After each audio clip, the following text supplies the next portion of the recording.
Okay, so what's the plan for today? Well, I'd like to continue with what the original plan was for yesterday, which was to continue with working my way from the front to the back, and that is to start with the weather stripping channel repairs and anything else that needs to be done in the front trunk here. Get that resolved, then I'll start working on the pieces like this. And then we'll start in on anything that might need to be done here. I don't think there is really anything that needs to be done here. It really just needs to be stripped and repainted. Okay, so I've been doing some playing around, some test bends, doing some plasma cutting to because I don't have a shear, and just doing some all over experimentation to see just how much of a curve this is with the shorter pieces. And obviously it's a pretty shallow curve on the front of this thing, and it seems that most of the bend is right here in the middle. Along the edges it seems pretty straight up to right about here, and probably about the same on this side here. So I'm not going to need to do a lot of shrinking in the middle to get that curve right. This piece is obviously a little bit too high, but I figured I could cut that down once it's in place. Anyways, let's cut this to length or width, I guess, or cut a length out of it. Whatever. I'll set up the camera and get this done. Okay, so I determined from experimenting that the width that I need to stand this tip off, because obviously the tip it's not cutting at the edge of where I'm rubbing against, it's cutting a bit in. I've determined that it needs to be about 150 thou in to give you roughly the distance that you want. Now I'm actually cutting this a little bit wider than I need it to be, because I can always grind the top down to give it a little more even profile. But let's give it a go here and see how we run. Goes too fast there.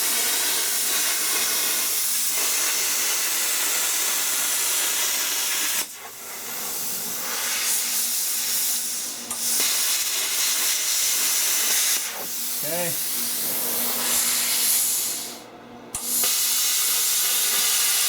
So not perfect, but it'll do. Anyways, so now, well, that cools off. Put this over here, and I'll bend it on the bending brake there, and we'll do some shrinking and stretching. Okay, so after some experimentation, I've had a couple of tries here, bending up pieces, trying to get an idea of depth, getting a feel for the plasma cutter and all that sort of fun stuff. And I've got this piece roughly matching the profile, and I got 0 as matches up with the 0, and I've marked it out on either end at 2-inch intervals, and the idea being is that if I shrink on this side at number 2, I shrink on that side at number 2. It's as close as I can to the same size, so I get a consistent curve. I think I've got the curve mostly right, but what you'll notice is I put this on my magic 0 mark, and you'll see it's curving up a bit. Now some of that is the metal moving itself, and some of it is the fact that this actually has a subtle curve. If I get back further, like that, to exaggerate it a bit, but it's slightly higher in the center than it is on the ends. So I'm going to have to stretch the center section and outwards on this one here just a little bit. I'm going to just give it just a touch, because I don't think it needs a lot, and then we'll go from there. Okay, so I got it laying flat in the original channel, and if we overlap these two, if I can do it with one hand here, you can see I've trimmed it to length as well. You can see the profile. Bugger me. The profile is pretty much exactly the same. It sits flat in the channel without having to have to be forced into it. It's not perfect in its regularity, but I can ease that out with a hammer and dolly once it's in place. So now what I'm going to do is we'll set this guy aside, and what I'm going to do is I'm going to go through here and I'm going to drill out all these spot welds that I can see that are still intact, And then I'll take this piece off. I probably could have salvaged some of it here, but I figured I got to take it off anyways to repair, you know, substantial pieces of it, and you know, why not just redo it and do it right once. Just easier to do one big piece than it is to do a whole bunch of small ones, in my opinion. Anyways, let's drill this stuff out, and or I'll drill this stuff out. You guys can watch, and then we'll see how this goes from there. Okay, so I knocked the piece off. I've actually got two different kinds of spot weld cutters, but the reality is neither are particularly effective. This is the drill bit kind, and that's the shell kind, and they're not. I'm not happy with them. I ended up using it's approximately a 1/4 inch drill bit to drill into the spot welds, and that loosens them up enough that I used a hammer and chisel to knock them out. And you can see why I didn't want to, or why I wanted to make that piece first. This piece is, you know, in the process of removing it, pretty much disintegrated. But we'll try this one on here, and I think we'll see that it'll be pretty good.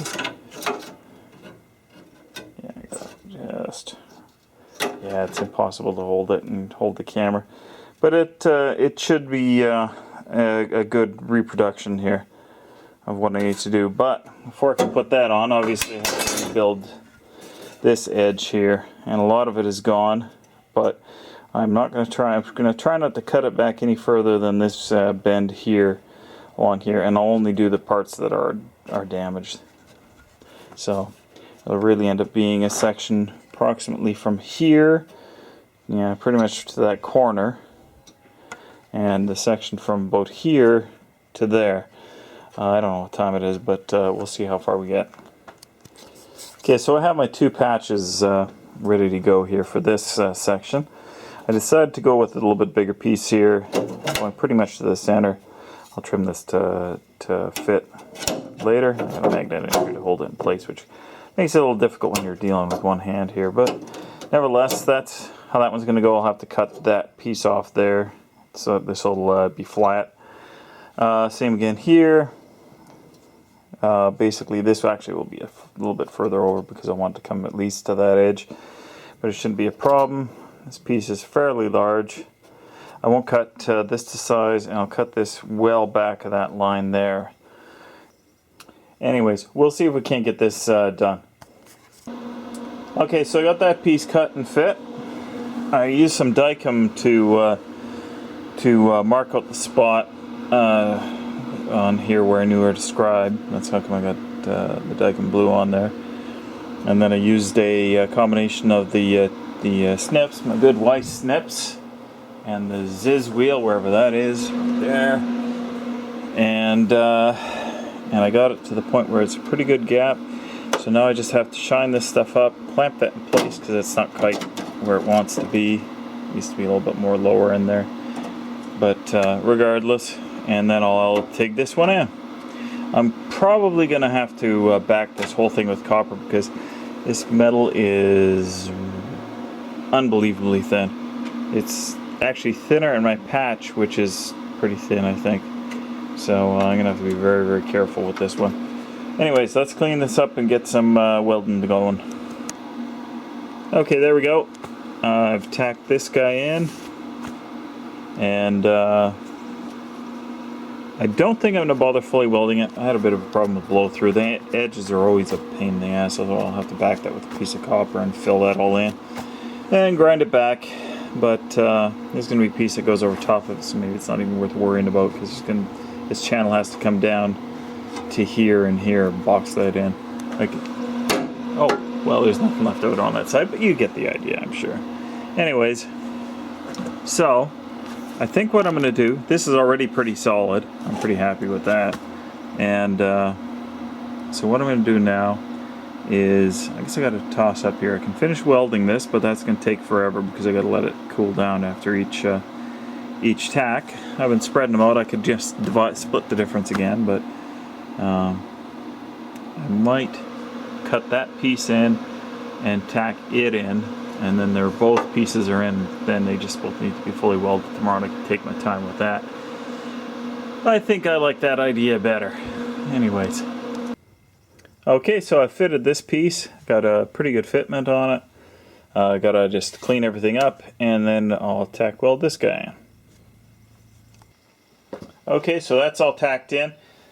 Blobby here, such as it is, and that I had to back that with a piece of copper and a couple of vice grips holding it in place to keep it from melting through. That's going to be a tough spot to weld a joint like that.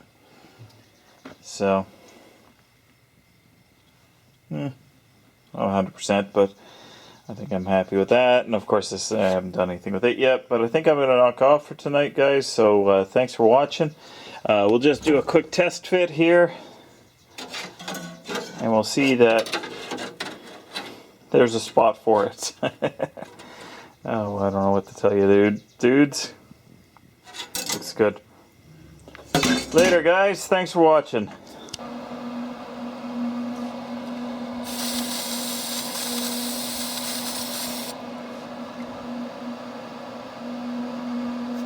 How long does this stuff take to work anyways?